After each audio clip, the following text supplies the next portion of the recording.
الحمدللہ رب العالمین والصلاة والسلام علی سید المرسلین اما بعد فاعوذ باللہ من الشیطان الرجیم بسم اللہ الرحمن الرحیم۔ سورہ بقرہ آیت نمبر 19 اور 20 کی آج ہم تلاوت کرتے ہیں اور اس کا ترجمہ اور تفسیر سیکھنے سمجھنے کی کوشش کرتے ہیں۔ اللہ تبارک و تعالی ارشاد فرماتا ہے او کصیب من السماء فیہ ظلمات ورعد وبرق یجعلون اصابعهم فی آذانهم من الصواعق حذر الموت واللہ محیط بالکافرین یکاد البرق یخطف ابصارهم کلما اضاء لهم مشوا فیہ واذا اظلم علیہم قاموا ولو شاء اللہ لذهب بسمعهم وابصارهم ان اللہ علی کل شیء قدیر۔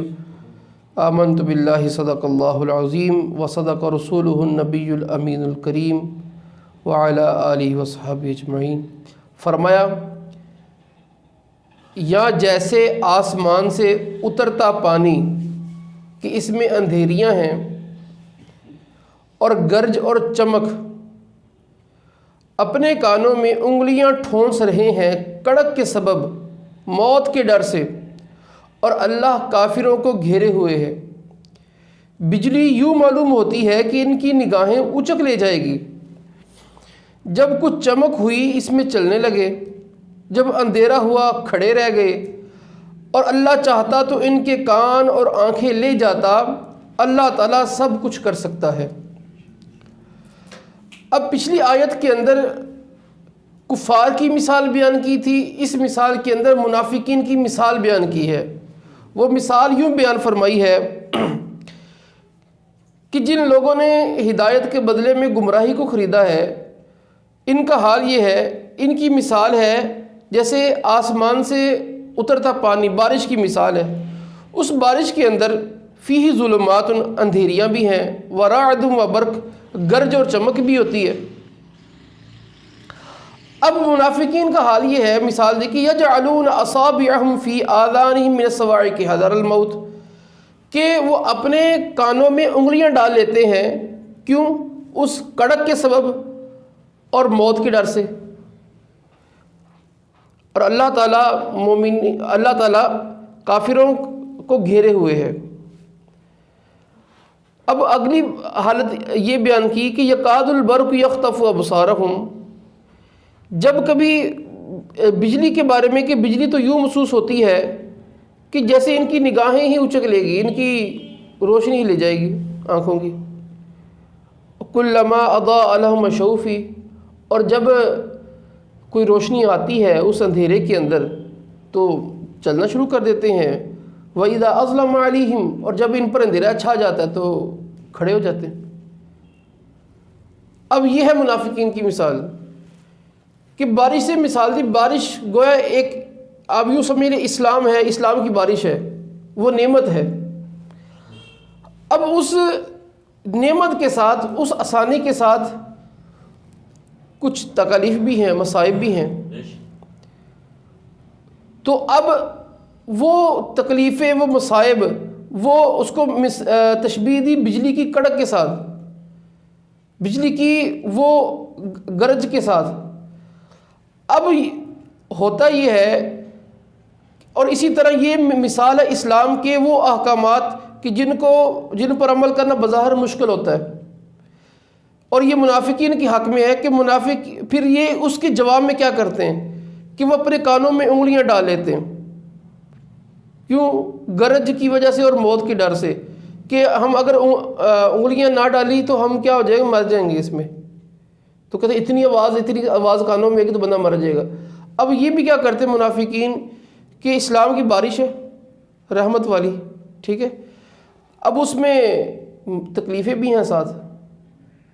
اب ان کی حق میں اب یہ عام چیزیں تو مان لیتے، مطلب مسلمانوں کے سامنے کہتے کہ ہم بھی آخرت کو مانتے ہیں، یعنی ماننا یہ تو اندر کی بات، پتہ تب چلتا ہے جب عمل کرنا ہوتا ہے۔ یعنی ایک بندہ منہ سے جو مرضی کہتا رہے میں بھی مان لیا بھئی، اب کرنے کی باری ہے تو پتہ تو اس وقت چلا نا۔ اب یہ ہوا کہ جب اسلام کے حکامات آتے انہوں نے اس پر عمل نہ کرنے کا حل یہ نکالا سی اپنی کناں چ انگلیاں پر سانوں پتہ ہی نہیں چلیا کیا کی ہے. یعنی اس بات کا حل یہ نکالا کہ اب مصیبتیں آئی ہیں اسی گل ہی نہیں سنی کی آیا. اب یہ اپنے کانوں میں انگلیاں ڈال لیتے ہیں موت کے ڈر سے. ٹھیک ہے, یہ جیسے وہ بندہ موت کے ڈر سے اب آنے والی تکلیف کو کانوں میں انگلیاں ڈالنے سے میں بچ جاؤں گا, تو جیسے وہ بے وقوفی کرتا ہے نا وہ بندہ, جیسے یہی بے وقوفی کرتے ہیں.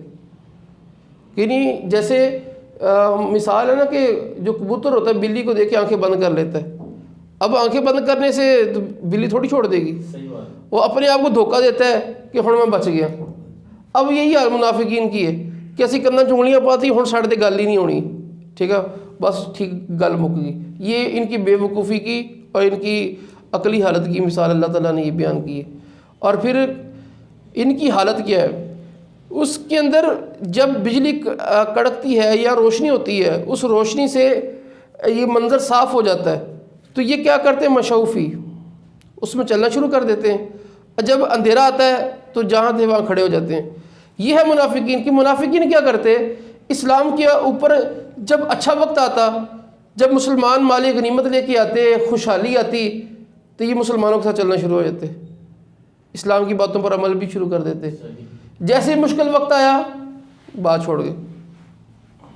یہ ہے یعنی ایمان یہ ہے کہ جب مشکل وقت ہو تب بھی ساتھ چلا جائے. اسلام یہ نہیں ہے کہ جب مسلمانی ہونا کہ آسانی آئی تو اللہ کی تعریفیں شکر بھی ہے سب کچھ ہے, اور تکلیف آئی تو اللہ کو بھول گئے. ٹھیک ہے, اسلام کو اپنے مفاد کے لیے استعمال کیا, اور جب قربانی دینے کا وقت آیا تو میدان سے بھاگ گئے. ٹھیک ہے, جہاں تھے وہاں کھڑے ہو گئے. تو یہ تو منافقین ہوتے ہیں. تو اس کے اندر وہ بڑے لوگ, وہ مذہبی پیشوا بھی غور و فکر کریں کہ جو ساری زندگی اسلام کے نام کا کھاتے ہیں, اور پھر جب اسلام کے اوپر کوئی برا وقت آتا ہے, یعنی اسلام پر نہیں ہمارے مسلمانوں کے اوپر ہی ہوتا ہے, مشکل وقت آتا ہے تو پھر وہ میدان سے بھاگ جاتے ہیں. اب وہ برا وقت کئی اعتبار سے ہو سکتا ہے, وہ عقیدے مذہب اور کئی جو اسلام کے پہلو اس پر آتا ہے تو وہ بھاگ جاتے ہیں. اب ساری عمر لوگوں سے لے کے کھاتے ہیں, تو جب لوگوں پر خرچ کرنے کا وقت آتا ہے تو وہ بھاگ جاتے ہیں. جیسے حالیہ دنوں میں سیلاب کا موقع تھا, اب جب لوگوں سے ساری عمر لے کے کھایا ہے, ٹھیک ہے, اور پیسے جمع کیے ہیں, اب خرچ کرنے کی باری آئی ہے تو بھاگ گئے. یعنی کتنے ایسے مواقع ہیں کہ جب اسلام سے فائدے لیے ہیں اس وقت تو ساتھ ہے, اور جب اسلام ہمیں خرچ کرنے کی بات کرتا ہے تو بھاگ جاتے ہیں. اللہ تعالیٰ نعمت دے, بڑا شکر ہے, بڑا فضل ہے اللہ تعالیٰ دا. تو اب بات یہ ہے کہ جب زکوٰۃ دینے کی باری آتی ہے تو بھاگ جاتے ہیں. اسی طرح ہمارا حال بھی عمومی طور پہ یہ ہوتا ہے, جڑی آسان والی گلاں من لی دیاں, جڑی اوکھی گل ہے وہ تو چھڑ دیں. اور بھائی یہ منافقانہ رویہ ہے کہ بھئی اچھی بات ہے تو ٹھیک ہے, اوکھی گل یہ نہیں ہوندا جی, کوئی ہودا کوئی حل کڈو جی. ٹھیک ہے, یعنی صحیح باتیں ہیں تو پھر اسلام بری کوئی مشکل وقت بات کرنی پڑ جائے, ہمیں فجر میں اٹھنا پڑ جائے, وہ بڑا اوکھا کام ہے جی. ہمیں ٹائم دینا پڑ جائے, علمی دین حاصل کرنا پڑ جائے, دیگر مواقع اور اتھے جی پیچھے ہو جاندے. یعنی ایسا نہیں کرنا چاہیے, یہ منافقانہ روش ہے. اللہ تبارک و تعالی ہمیں ہر حال میں اسلام کے ساتھ, کہ چاہے مشکل بات ہو, آسان بات ہو, کوئی بھی موقع ہو, جب اسلام کو اپنا لیا تو اس کو ہر حالت میں اپنا لیا, تکلیف میں بھی آسائش میں بھی. اور آخر میں فرمایا کہ اگر اللہ چاہتا تو ان کی سمع اور ان کی بصارت کو لے جاتا, اور اللہ تعالیٰ ہر شے پر قادر ہے.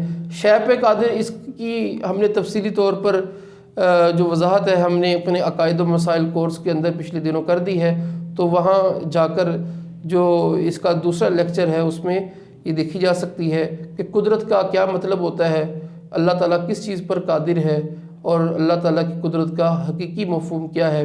اللہ تبارک و تعالیٰ ہمیں ہر وقت اسلام کے ساتھ رہنے کی توفیق عطا فرمائے.